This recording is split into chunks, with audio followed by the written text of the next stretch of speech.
चुनाव आयोग द्वारा देश में राष्ट्रपति चुनाव की तारीखों का आज पत्रकार परिषद का आयोजन कर ऐलान किया गया। 16वें राष्ट्रपति के लिए चुनाव की तारीखों का ऐलान निर्वाचन आयोग ने कर दिया है। आयोग ने कहा कि 29 जून तक नॉमिनेशन किए जा सकेंगे। 18 जुलाई को चुनाव होंगे और 21 जुलाई को रिजल्ट का ऐलान किया जाएगा। आयोग ने कहा कि हर प्रक्रिया की वीडियोग्राफी कराई जाएगी। मुख्य चुनाव आयुक्त राजीव कुमार ने प्रेस कॉन्फ्रेंस में कहा कि 15 जून को चुनाव की अधिसूचना जारी होगी और 18 जुलाई को वोटिंग होगा। 21 जुलाई को काउंटिंग खत्म होने के बाद ही नए राष्ट्रपति के नाम का ऐलान हो जाएगा। 2017 में राष्ट्रपति चुने गए रामनाथ कोविंद का कार्यकाल 24 जुलाई को ही खत्म हो रहा है। वे देश के 15वें राष्ट्रपति हैं। The format of today's briefing would be something as it is on your screen. So what we'll do is we'll show you the overview. Election procedure क्या है, इलेक्शन में कौन कौन भाग लेते हैं, वोट्स की उनके वैल्यू क्या है, नॉमिनेशन का प्रोसेस क्या होगा, इलेक्शंस की लोकेशंस कहाँ होंगी, वोटिंग कहाँ कहाँ होगी और कंडक्ट एंड रूल्स क्या हैं उससे रिलेटेड, और उसमें कुछ हम लोग नए सोशल रिस्पॉन्सिबिलिटी के काम करेंगे वो क्या है और लास्ट में शेड्यूल क्या है। The term of office of Shri Ramnath Kovind ji, Honorable President of India, is ending on 24th July 2022, as all of you know. As per Article 62 of the Constitution of India, an election to fill the vacancy caused by the expiration of the term of office of the outgoing President is required to be completed before the expiration of the term, which in this case is 24th July 2022.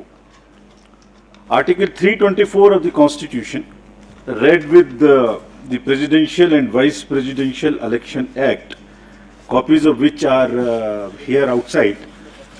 You can also take copies. And the Presidential and Vice Presidential Election Rules 1974 vests the superintendence, direction and control of the conduct of election to the office of the President of India in the Election Commission of India. And Commission therefore, as I said, is fully geared up to discharge and perform this duty in a very, very free and fair way. देश के पहले सोलोगामी विवाह करने का ऐलान करने वाली विवादित क्षमा बिंदु ने आखिरकार चुपचाप शादी कर ली है। देश भर के चैनल और अखबारों में चमकने वाली वडोदरा की युवती क्षमा बिंदु ने आखिरकार चुपचाप शादी कर ली है। क्षमा बिंदु ने मीडिया के सामने सोलोगामी विवाह का ऐलान किया था। देश में ऐसा पहला विवाह था जो खुद के ही साथ किया जाता है, लेकिन क्षमा बिंदु के ऐलान के बाद जिस तरह के विवाद सामने आए, उसके बाद सभी पंडितों ने शादी से किनारा कर लिया था और ऐसे में क्षमा बिंदु ने अपने परिवार और दोस्तों के साथ ही चुपचाप शादी कर ली, जिसके फोटो और वीडियो भी वायरल हुए हैं। क्षमा बिंदु ने अपनी ओर से एक वीडियो जारी कर सभी का आभार भी व्यक्त किया है। I would like to thank everyone whoever have messaged me, congratulating me, giving me more power to fight for what I believe in, and telling me that it was their wish that I get married, and they also wanted to get married. So many people wanting to attend my wedding. I'm so happy. Thank you so much to everyone who are supporting me into this. Vadodara के ward number 1 और 2 में VMC द्वारा आवंटित की गई green belt में कई लोगों ने अतिक्रमण कर रखा है, जिसकी महानगर पालिका कोई सुध नहीं ले रहा है।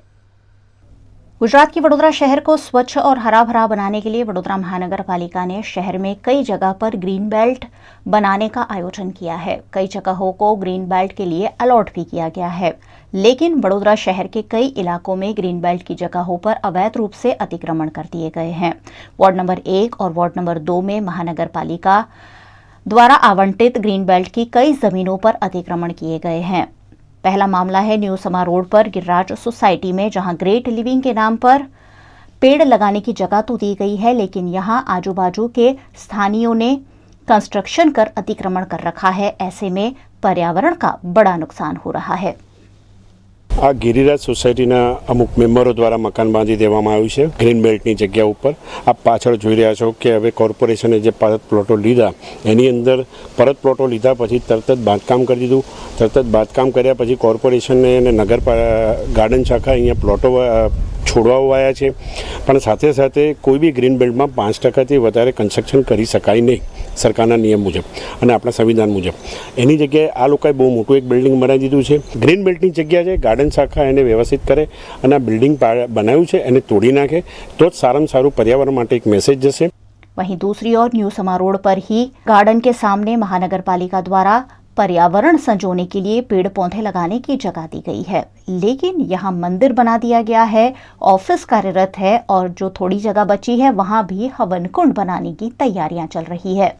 ન્યૂ સમા રોડ પર હેગડેકર ગાર્ડનની સામે કામેશ્વર મહાદેવની બાજુમાં કામેશ્વર મહાદેવ અને બાજુની જગ્યા બેઉ ગ્રીન બેલ્ટમાં હતી.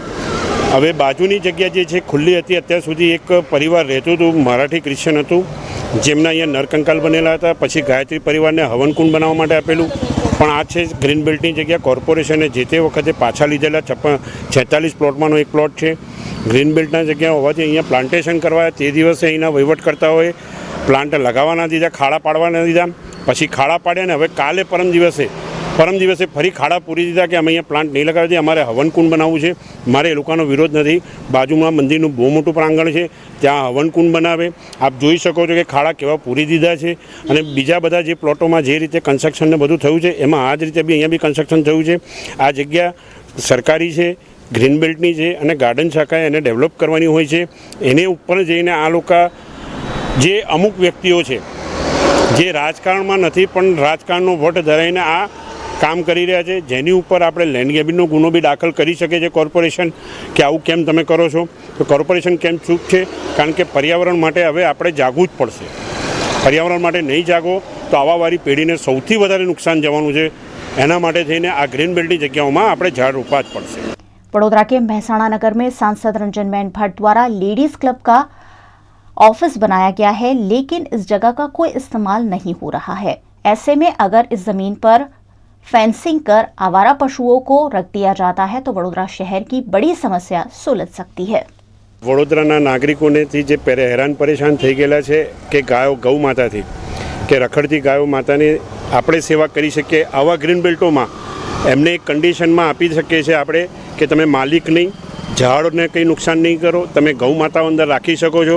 જેથી કરીને ગૌચર બી આપણે વડોદરામાં રહ્યા નથી તો હવે ગ્રીન બેલ્ટમાં આપણે ઝાડ ઉગાડીને ગૌ માતાને બી રાખી શકીએ અને માલધારી સમાજનો બી એક પ્રશ્નનો હલ થઈ શકે અને પ્રાણી નિવારણ સંસ્થાનું બી એક થઈ શકે.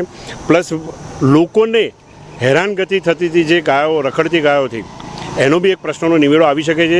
न्यू समा रोड पर सरस्वती विद्यालय स्कूल के पीछे स्कूल प्रबंधन द्वारा ग्रीन बेल्ट की जमीन में अतिक्रमण किया गया है। यहाँ ट्री गार्ड्स निकालकर फेंक दिए गए हैं और वहाँ बच्चों के खेलने कूदने के संसाधन लगा दिए गए हैं। साथ ही दीवार बनाकर यहाँ स्कूल प्रबंधन ने अतिक्रमण कर रखा है।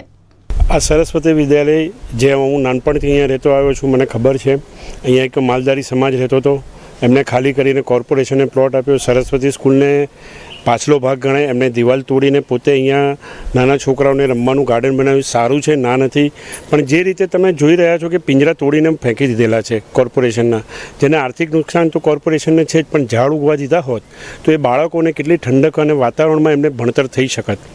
આ પોતાના પ્રાઇવેટ ઉદ્દેશ માટે કે સ્કૂલોના અને વિદ્યાર્થીઓના માટેના પણ કરે એનો વાંધો નહીં, પણ સાથે સાથે વિદ્યાર્થીઓને પર્યાવરણ માટે ભણાવવામાં આવે છે તો મહેરબાની કરીને પર્યાવરણ મુજે તમે ઝાડ રોપો, એની નીચે તમે બેસાડીને ભણાવો, એમને પર્યાવરણનું જ્ઞાન આપો તો સારું રહેશે. કારણ કે આ રીતે આર્થિક નુકસાન કરીને કોર્પોરેશન અને નગરજનોના વેરાના પૈસા છે. આ પિંજરાની તમે હાલત જોઈ શકો છો. આવા તો ઘણા ખરા વડોદરામાં પ્લોટો છે.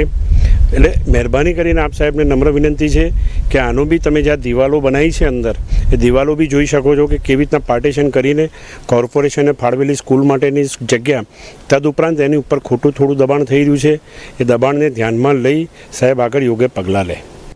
निजामपुरा के महसाणा नगर निकट के कदम नगर में भी कुछ ऐसा ही मामला देखने मिल रहा है, जहां ग्रीन बेल्ट की जमीन पर दुकानें और बिल्डिंग खड़ा कर दिया गया है।